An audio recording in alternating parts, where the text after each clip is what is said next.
Okay, so today we're learning chain rule. I forgot to record the lesson in class, so I'm recording it after school. Here we go. All right, so we have product rule, we have definition of derivative, we have lots of different rules. Today's chain rule is used for when you have a function within a function or a composite function. All right, so first of all, where the chain rule comes from. This is what we're going to use the chain rule on as a function like that. You can see it's a function within a function because x squared plus 1 is inside the sign. The rules are different like a function for a function like that, and you have to be careful. It goes like this. Background math ideas. First, recall back in the day unit multipliers. When you converted unit multipliers, you tried to set up a little bit of canceling from top and bottom. So if you were converting meters to inches, you might go first from meters to centimeters, so that meters would cancel, and then from centimeters to inches, so that centimeters would cancel. Likewise, in fractions, you could do a little canceling top and bottom. The same goes for calculus terms. Now, here we go. First of all, how the chain rule works. We'll develop a shortcut, but the goal is to find a rule for taking the derivative of that guy. Because it's a function within a function, maybe we can help ourselves by breaking it up into two separate functions, or decomposing it like you used to do back in the green book. If you decompose that function, we could say let y equal sine of u, and u represents the inside, x squared plus 1. To find dy dx, that's the question. How does y change with respect to x? That's what dy dx means, how y changes in relation to changes in x. But now that we've decomposed it, y doesn't relate directly to x. It relates to y to u first, and u relates to x through a kind of a chain of events. So think of it like this. Y changes because of changes in u, and then we could say how u changes because of changes in x, and the net result would be how y changes because of changes in x. Consider the symbols then. How y changes because of changes in u, or the rate of change in y with respect to u, is dy du. Multiply that by how u changes because of changes in x. That's du dx. When I do that then, by a little bit of that algebra we talked about, the du's cancel and we get change in y with respect to change in x. Now that's the chain rule right there, whether you know it or not. So now let's apply it. For this problem, dy du is the derivative of sine with respect to u. So the derivative of sine of u is cosine of u, times derivative of u dx. Now that's the derivative of that u term. The derivative of that is 2x. Right, so that's our dy dx, and all that's great, and that is actually the derivative, but we still have a little more. The original problem, if you go back before we broke it up, wasn't y and u, it was y and x. And so our derivative should be y as a function of x, not u. So what we're going to do then is sub in for u, or sub back for u with what it was, which was x squared plus 1. Therefore the derivative of y with respect to x in x terms is cosine of x squared plus 1 times 2x. So let's try and eliminate this long stuff and get a shortcut out of this by analyzing that derivative. All right, now when we say the derivative of sine of x squared plus 1 was cosine of x squared plus 1 times 2x, let's talk about what happened in the derivative. That cosine, it seems like that's the derivative of the outside term, or the outside function. And the x squared plus 1 was the inside function, and it stayed the same. Inside stays the same. So the first part is the derivative of the outside with the inside the same. Then we multiply by the derivative of the inside. That's the chain rule. Derivative of the outside with the inside the same times derivative of the inside. In symbols you could say, generally, if h is a composition of function f composed on g, then you start by taking the derivative of the outside, derivative of the outside, with the inside the same, g, times the derivative of the inside. All right, so now let's talk about how to do this derivative the way we normally do it, which is without the breaking it up into a u step, and we just do the chain rule right directly. So the derivative on this function here, e to the x squared plus 2x. First thing you have to decide is what's inside, what's outside. Well, it seems like x squared plus 2x was put into the e function. So x squared plus 2x is inside and e is outside. So if I were to go through the derivative of this, it would be something like derivative of the outside. Derivative of e is e, and the inside stays the same. Then I multiply that by the derivative of the inside. The derivative of x squared plus 2x is 2x plus 2. That's the chain rule. Derivative of the outside with the inside the same times derivative of the inside. Try another one. All right, you try. Pause for a second and you try.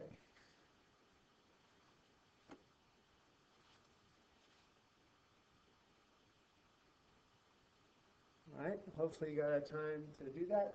Y prime or dy dx is the derivative of the outside. This is the outside, the log. So the derivative of the outside is 1 over, generally 1 over x, but, or specifically 1 over x, but when you take the log of x squared minus x, it's 1 over x squared minus x. So derivative of the outside with the inside the same. Times derivative of the inside. Derivative of the inside is x squared minus x's derivative, which is 2x minus 1. Hopefully you got that. That's the derivative of that expression. Chain rule. Derivative of the outside with the inside the same times the derivative of the inside. All right.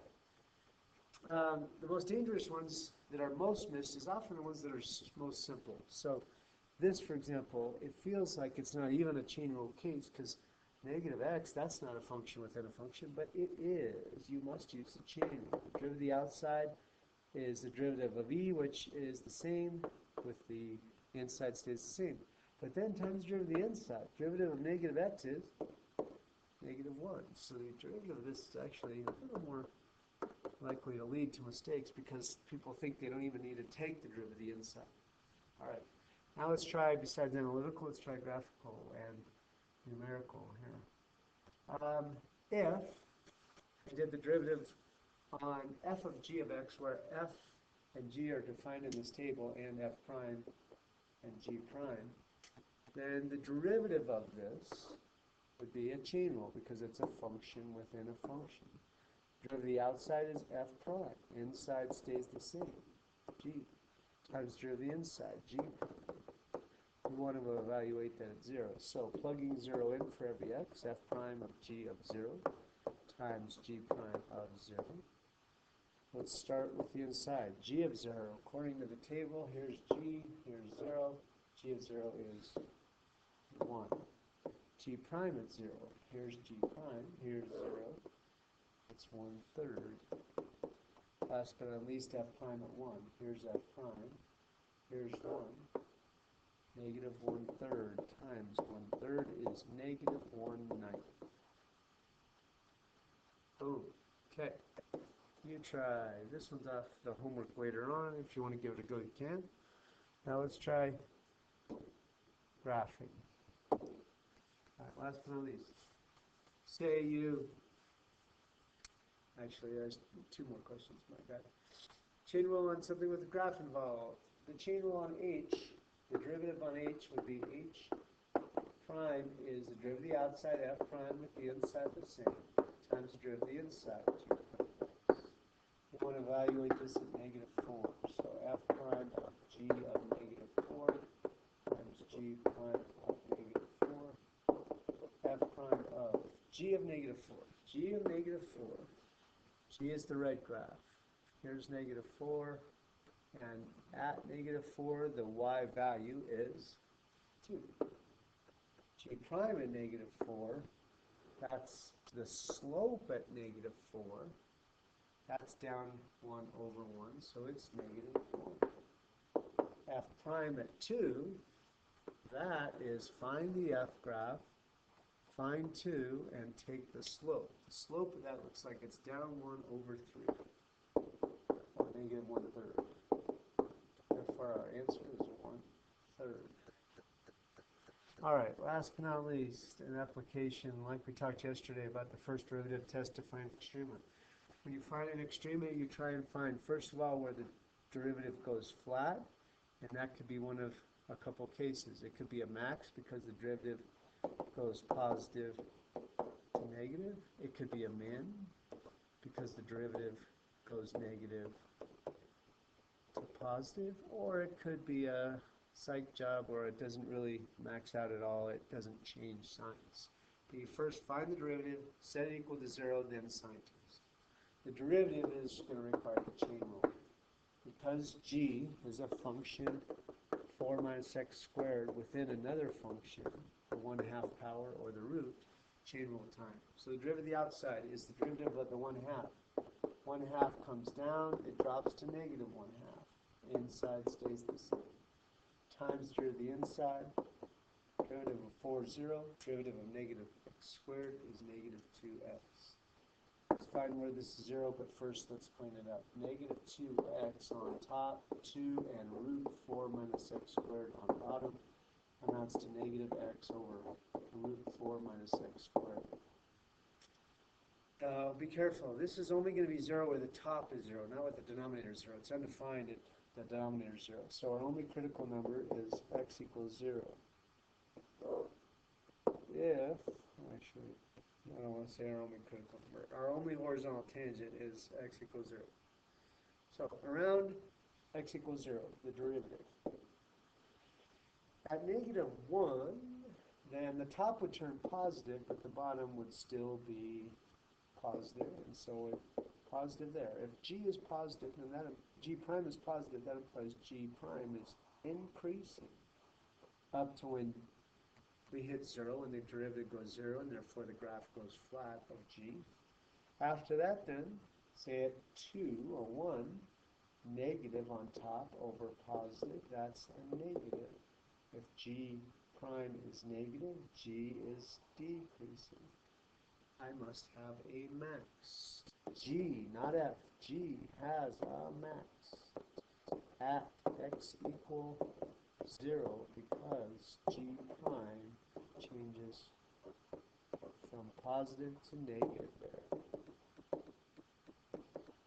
Okay. Now, you don't always know the graph, so don't count on this, but in this case we do know the graph. G of x, I hope you know the graph. G of x is the square root of 4 minus x squared. It's not a parabola, it's not a square root graph. Remember, it's like a form of y equals 4 minus x squared, which y squared is 4 minus x squared, or 4 equals x squared plus y squared. So what is it like? Well, it's like a half of a circle. And does it make sense that it would have a horizontal tangent and a max at 0? Yeah, it does. And so, it seems like the first derivative test was true. It gives us a max, and we had to use the chain rule to get the derivative. So, that's how you use the chain rule. You should be able to do the homework now. Second page, it's not too light, it's not too heavy. It should go well. Have a good day.